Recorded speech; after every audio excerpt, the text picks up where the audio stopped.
இனியது எது என்று சொல்லுக என்று கேட்கின்றார். இனியது எது என்றா கேட்கின்றாய்? இனிது இனிது ஏகாந்தம் இனிது, அதனிடம் இனிது ஆதியை தொழுதல், அதனிடம் இனிது அறிவிலர் சேர்தல், அதனிடம் இனிது அறிவுள்ளோரை கனவிலும் நனவிலும் காண்பதுதானே என்று முடிக்கின்றாள். அதாவது இனியது என்பது தனிமையில் இருப்பது என்பது இனிமையானது. அதைவிட இனிமையானது இறைவனை தொழுவது என்பது. அதைவிட இனிமையானது அறிவுள்ளோரை சேருதல். அதனிடம் இனிமையானது அறிவுள்ளோரை கனவிலும் நனவிலும் நினைத்துக் கொண்டே இருப்பது என்று மிக அழகாக பாடிவிடுகின்றார். என்னே ஒரு அருமையான பாடல். செந்தமிழ் கிழவி நீ இனி கொடியது எது என்று கூறேன். கொடியது என்று எது என்று என்னிடம் கேட்கின்ற குழந்தை முருகா, நான் உனக்கு சொல்லுகின்றேன் கேள். கொடிது கொடிது வறுமை கொடிது, அதனினும் கொடிது இளமையில் வறுமை, அதனினும் கொடிது ஆற்றலா கொடுநோய், அதனினும் கொடிது அன்பிலா பெண்டிர், அதனினும் கொடிது இன்புற அவர் கையில் உண்பதுதானே என்கின்றாள். கொடிது எதுவாம்? உலகத்திலே மிக கொடுமையான விஷயம் வறுமை. அதைவிட கொடுமையான விஷயம் இளமையிலே வறுமை. அந்த சின்ன வயசுல வறுமையை சந்திச்சவங்க கிட்ட போய் கேளுங்க, அது எத்தனை கொடுமையான விஷயம் என்பது தெரியும். அதைவிட கொடுமையான விஷயம் ஒரு நாளுமே தீர்க்க முடியாத வியாதி என்று விட்டால் அது மிகவும் கொடுமையான ஒரு விஷயம். அதைவிட கொடுமை என்ன தெரியுமா? அன்பில்லாத மனைவியை பெறுவது. அதைவிட கொடுமை அந்த அன்பில்லாத மனைவி இடத்திலே சாப்பிடுவது, அவள் கையால் உண்பது என்பதுதான் உலகத்தின் மிக கொடுமையான விஷயம் என்று பாடுகின்றாள். கொடியது எது என்று மிக அழகாக கூறிய அவ்வை பாட்டியே, இனி அரியது எது என்று சொல் பார்க்கலாம். அரிது அரிது மானுடராய் பிறத்தல் அரிது, மானுடராயினும் கூன் குருடு செவிடு பேடு நீங்கி பிறத்தல் அரிது, பேடு நீங்கி பிறந்த காலையும் கல்வியும் ஞானமும் நயந்தல் அரிது, ஞானமும் கல்வியும் நயந்தராயினும் தானமும் தவமும் தான் செய்தல் அரிது, தானமும் தவமும் தான் செய்வாராயின் வானவர் நாடு வழி திறந்திடுமே என்று மிக அழகாக பாடிவிடுகின்றாள். அதாவது அரியது எதுவாம்? மனிதனாக பிறப்பது என்பது அரிய விஷயம். அதிலும் கூன் குருடு செவிடு இந்த ஊட உறுப்புகள் இல்லாமல் பிறப்பது என்பது மிக அரிதான விஷயம். அதற்கு பின் இத்தனை உறுப்புகள் சரியாக படைத்த பின்னும் ஞானமும் கல்வியும் நாம் பெறவில்லை என்றால் அது மிக மிக கொடுமையான விஷயம். ஞானமும் கல்வியும் பெற்ற பின்னும் தானமும் தவமும் செய்தல் அரிது. அதாவது இன்னைக்கு காலையில ஒருத்தருக்கு உதவி பண்ணணும்னு தோணும், அதே இது மாலை விட்டால் மனசு மாறிடும். உண்டா இல்லையா? காலையிலே ஒருவருக்கு கொடுக்க வேண்டும் என்று நினைப்போம், மாலையிலே மனது மாறிவிடும். ஆக தானம் செய்வது என்பது மிக மிக அரிதான ஒரு விஷயம் என்று கூறி முடிக்கின்றாள். அவ்வை கிழவி அரியது எது என்று சொல்லிவிட்டாய், இனி பெரியது எது என்று சொல்லிவிடுக என்று கேட்கின்றார். பெரிது பெரிது புவனம் பெரிது, புவனமோ நான்முகன் படைப்பு, நான்முகனோ கரியமால் உதிரத்தில் உதித்தோன், கரியமாலோ அலைக்கடல் துயின்றவன், அலைக்கடல் குருமணியின் அங்கையில் அடக்கம், குருமணியோ கலசத்தில் பிறந்தவன், கலசமோ புவியில் சிறுமன், புவியோ அரவினுக்கு ஒரு தலை பாரம், அறவோ உமையவள் சிறுவிரல் மோதிரம், உமையவள் இறைவர் பாகத் தொடுக்கம், இறைவரோ தொண்டருள்ள தொடுக்கம், தொண்டர்தம் பெருமை சொல்லலும் பெரிதே என்கின்றாள். அதாவது என்ன சொல்லுகின்றால், இந்த உலகம் மிக பெரியது. இந்த உலகம் என்பது பிரம்மனின் படைப்பு. பிரம்மன் திருமாலிடத்தில் பிறந்தவன், திருமால் அலைக்கடலிலே துயில்கின்றவன். அந்த அலைக்கடல் குறுமுனியான அகத்தியன் கையிலே அடக்கம். அந்த அகத்தியனோ கலசத்தில் பிறந்தவன், கலசமோ இந்த புவியில் சிறு மண். இந்த புவி அரவினுக்கு ஒரு தலைதான் பாரம், ஒரு தலை பாரம். அந்த அரவு உமையவளின் சிறுவிரல் மோதிரம். இந்த உமையவள் சிவபெருமானின் இடப்பாகத்தில் அடக்கம். இந்த சிவபெருமானை எங்க அடக்கம்? தொண்டர் உள்ளத்தில் அடக்கம். ஆக இந்த தொண்டர்களை பாடுவதும் பேசுவதும் தான் உலகத்தில் பெரியது என்கின்றாள். இறைவனை பாடுவதல்ல, யாரை பேசுவது பெரிது என்கின்றாள். அடியவர்களை பற்றி பேசுவதுதான். உலகத்தில் சிறந்தவர்கள் யார்? அடியவர்கள். அந்த அடியவர்களின் பெருமையை பற்றி பேசுவதுதான் உலகத்தில் பெரிய ஔவையார். ஆகையினால இங்கே ஒன்று நீங்கள் தெரிந்து கொள்ள வேண்டும். சேக்கிழார் எழுதிய பெரிய புராணத்தை நாம் பெரிய என்று ஏன் சொல்லுகின்றோம் என்றால், இந்த ஔவை பாட்டி சொன்னதால் தான். தொண்டர்தம் பெருமை சொல்லுதல் பெரிது. தொண்டர்தம் பெருமையை சொல்லும் புராணம் பெரிய புராணம். இதனால் தான் பெரிய புராணம் என்று வழங்குகின்றோம். இப்படி இனியது எது, கொடியது எது, அரியது எது, பெரியது எது என்று மிக அழகாக பாடுகின்றாள் ஔவை கிழவி. அவ்வளவு சந்தோஷம் கந்த பெருமானுக்கு. தமிழ் மீது இருக்கின்ற தனி காதல் என்று வேறு என்ன காரணம் இருக்க முடியும்? கந்த பெருமான் இப்படி ஒரு கலா வினோதம் ஔவை பிராட்டியிடம் செய்வதற்கு. தமிழை அவ்வளவு உயிராக நேசிக்கக்கூடிய கடவுள் கந்த பெருமான். ஔவை பிராட்டிக்கு பலவிதமான ஆசிகளை வழங்கி கொண்டு அப்படியே மறைகின்றார். இது ஒரு அழகான திருவிளையாடல் ஔவை பிராட்டியிடம் செய்தது. இந்த விஷயங்களை கேட்டு மகிழ்வதற்காக மட்டும். இப்படி தன்னை நினைக்கின்றவர்களிடத்திலே ஆற்றிய ஒரு அழகான அற்புதமான திருவிளையாடல் தான் இந்த திருவிளையாடல். இன்னும் ஒரு அழகான திருவிளையாடல் திருச்செந்தூருக்கு பக்கத்துல ஸ்ரீவைகுண்டம், உங்க எல்லாருக்கும் தெரிஞ்சிருக்கும் ஒரு அழகான ஊர். இந்த ஊரிலே சண்முக சிகாமணி சிவகாம சுந்தரின்னு ஒரு தம்பதி இருக்காங்க. இந்த ரெண்டு பேருக்கும் பாத்தீங்கன்னா ரொம்ப நாள குழந்தை இல்லை. குழந்தை இல்லாத காரணத்தினால் சஷ்டி விரதம் இருக்கின்றார்கள். சஷ்டி விரதம் இருந்தால் அகப்பையில் வரும் என்று சொல்லுவார்கள். இப்ப பழமொழியை மாத்திட்டாங்க. சட்டியில இருந்தா தானே அகப்பையில் வரும் என்கின்றார்கள். சட்டியில ஏதாவது இருந்தா தானே கரண்டியில வரும் அப்படிங்கிற பொருள் வர்ற மாதிரியாக தமிழ் பழமொழியை சின்ன பின்னப்படுத்தி இருக்கின்றார்கள். ஆனால் உண்மையான பொருள் என்னவென்றால், சஷ்டியில் இருந்தால் தான் அகப்பையாக இருக்கக்கூடிய கருப்பையிலே குழந்தை வளரும். குழந்தை இல்லாதவர்கள் சஷ்டி விரதம் இருந்தால் நிச்சயமாக அவர்களுக்கு குழந்தை பலன் உண்டு என்பதை குறிக்கும் வகையிலே உருவான பழமொழியை இன்று நாம் அப்படியே மாற்றிவிட்டோம். இப்படி சஷ்டி விரதம் இருந்து இருவருக்கும் ஒரு குழந்தை பிறக்கின்றது. மிக அழகான ஆண் குழந்தை. ஆனா இந்த குழந்தை அழவே இல்லை. பொதுவா மனிதன் பிறக்கும் பொழுது அழுது கொண்டே பிறக்க வேண்டும், சுற்றி இருப்பவர்கள் சிரிக்க வேண்டும். அதே போல் ஒரு மனிதன் இறக்கும் பொழுது அவன் சிரித்துக் கொண்டே இறக்க வேண்டும், அவனை சுற்றி இருப்பவர்கள் அழ வேண்டும். இதுதான் வாழ்க்கை. வாழ்க்கை இதுதான். ஆனா இந்த குழந்தை அழவே இல்லை. ஏனென்றால் ஓசை என்பது இல்லை. ஆகையினால் அழுகை வரவில்லை. பெற்றோருக்கு தெரிந்துவிட்டது இந்த குழந்தை ஊமை குழந்தை என்று. மிகவும் வருத்தப்படுகின்றார்கள். இருந்தாலும் பொறுமை காக்கின்றார்கள். சில குழந்தைகள் வயசு வர வர பேசிவிடுவார்கள். ஆகையினால் ஒரு 5 வயது வரைக்கும் பொறுமை காக்கின்றார்கள். 5 வயது வரைக்கும் இந்த குழந்தை பேசவே இல்லை. உடனே ஊரில் உள்ள பெரியவர்கள் சொல்கிறார்கள், கவலை தீர்க்கக்கூடிய கடவுள் கந்த பெருமான் மட்டும்தான். ஆகையினால் திருச்செந்தூர் சென்று அந்த சன்னதியிலே இந்த குழந்தையை நிறுத்துங்கள், நிச்சயமாக கந்த பெருமான் பேச வைப்பான் என்று.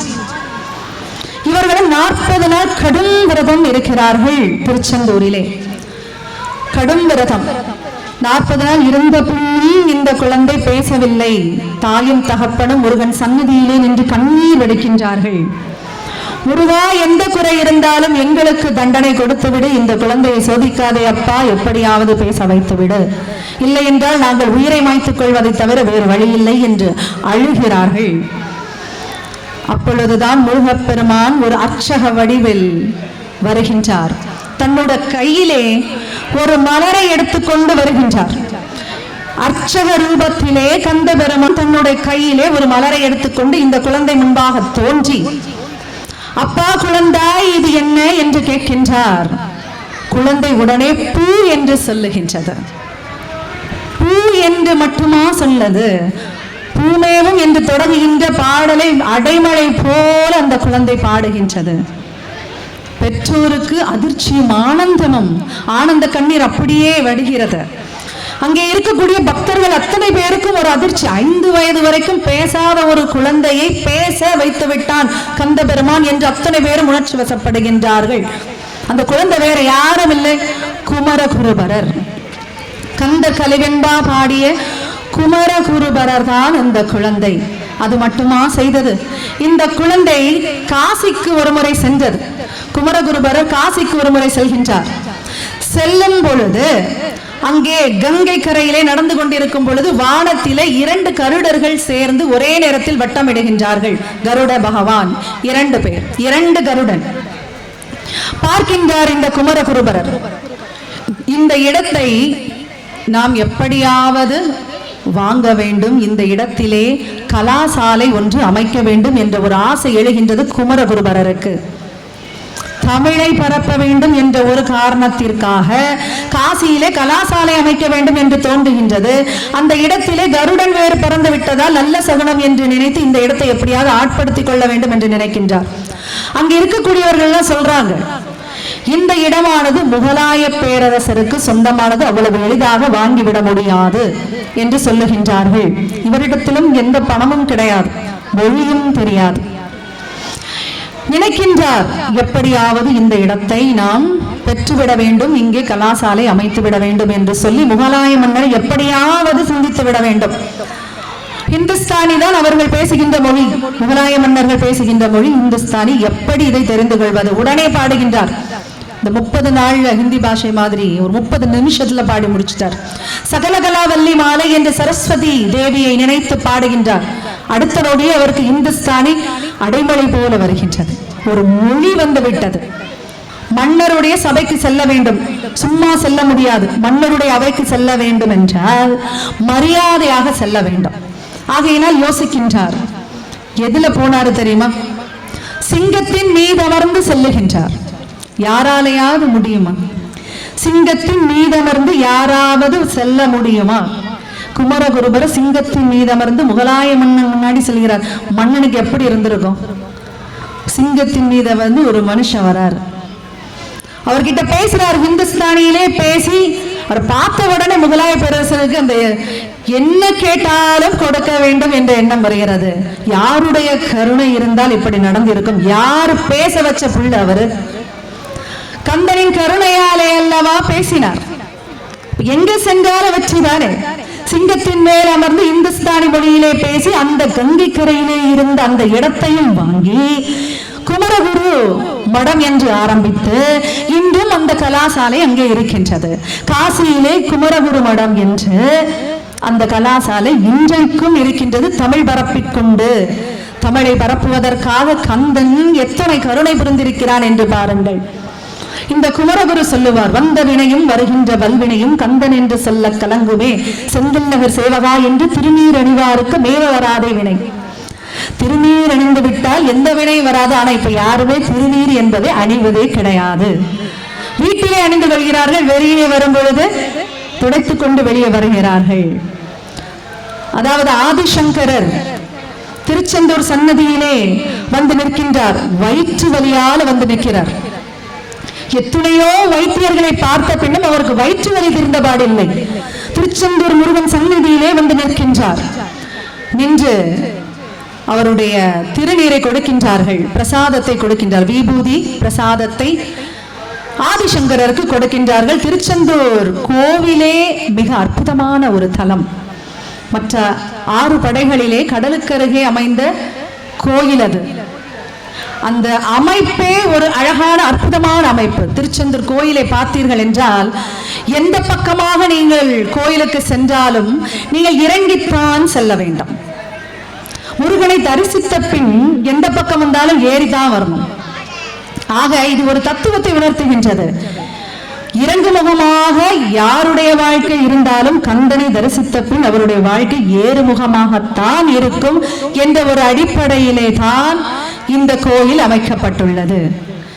இன்னும் பல சிறப்புகள் இந்த திருச்செந்தூருக்கு உண்டு. இந்த திருச்செந்தூர் சன்னதியிலே வயிற்று வலியாலே அவதிப்பட்டுக் கொண்டிருந்த ஆதிசங்கரர் வந்து நிற்கும் பொழுது அவருக்கு விபூதி பிரசாதம் கொடுக்கின்றார்கள். திருச்செந்தூரிலே பன்னீர் இலையிலே தான் விபூதி பிரசாதம் கொடுப்பார்கள். விபூதி வாங்கி கொண்டு ஆதிசங்கரர் அந்த இலையை பார்க்கின்றார். பன்னீர் இலையிலே 12 நரம்புகள் இருக்கும். ஆக திருமுருகன் தன்னுடைய 12 திருக்கரங்களால் என்னுடைய வயிற்று வலியை போக்குவதற்காக இந்த பிரசாதத்தை கொடுத்திருக்கிறார் என்று அந்த திருநீரை எடுத்து அப்படியே வயிற்றிலே தடவிக்கொள்கின்றார். அவ்வளவுதான் வலி பறந்து விட்டது. எத்தனை வைத்தியர்களை பார்த்த பின்னும் தீராத வயிற்று வலி முருகன் கொடுத்த அந்த விபூதி பிரசாதத்திலே நீங்கிவிட்டது. உடனே ஒரு பாடல் பாடுகின்றார், சுப்பிரமணிய புஜங்கம் என்ற ஒரு அருமையான பாடல். ந ஜானே ந ஜானே குஹன் தேவா மன்ஹும் என்று பாடுகின்றார்.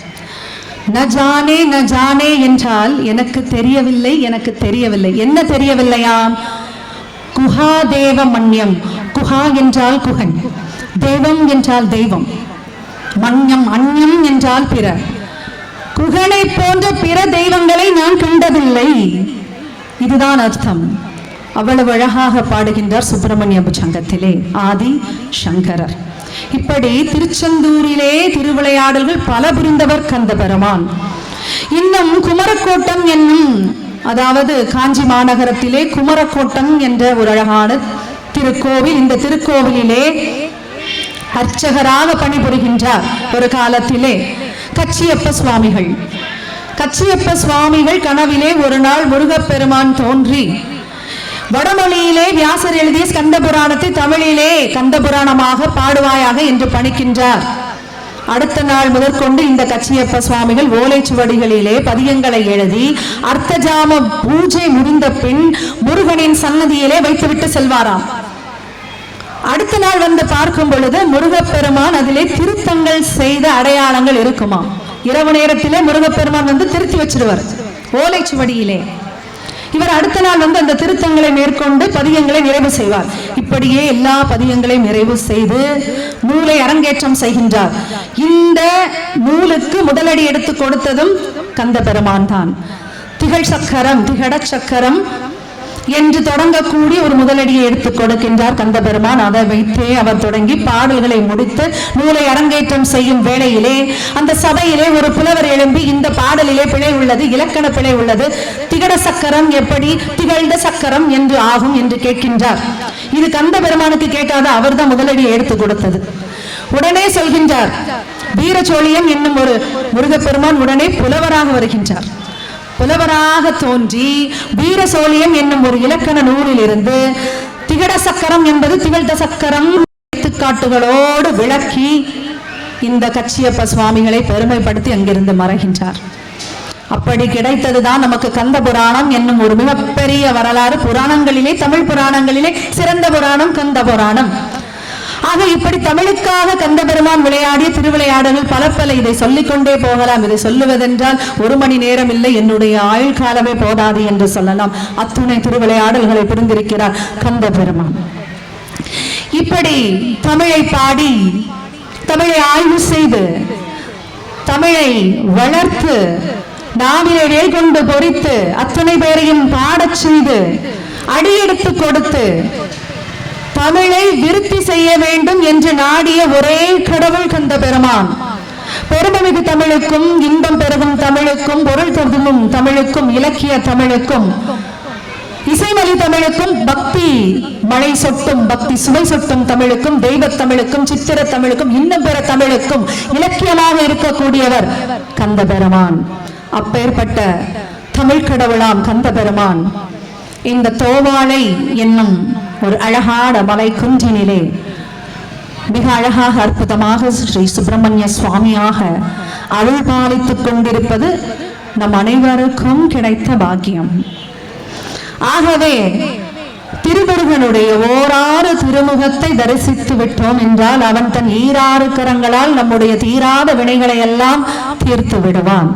கடலில் கருவாகி புனலில் உருவான கந்தனை நினைத்து விட்டால் நிச்சயமாக அவனுடைய கருணைக்கு ஆட்படுவோம், அவனுடைய ஆசைகளுக்கு ஆட்படுவோம், ஆயுள் முழுக்க குறைவில்லாத வாழ்வு பெறுவோம் என்று கூறி இந்த அழகான அருமையான வாய்ப்பினை நல்கிய இந்த ஊர் பொதுமக்களுக்கும், பக்தர்களுக்கும், கோயில் நிர்வாகிகளுக்கும், இன்னும் இங்கு கூடியிருக்கும் அத்துணை சகோதர சகோதரிகளுக்கும், குழந்தைகளுக்கும் என்னுடைய மனமார்ந்த நன்றிகளை தெரிவித்துக் கொண்டு கந்தபிரானின் கருணை அத்துணை பேருக்கும் கிடைக்கும் என்று வாழ்த்தி விடைபெறுகிறேன். வணக்கம்.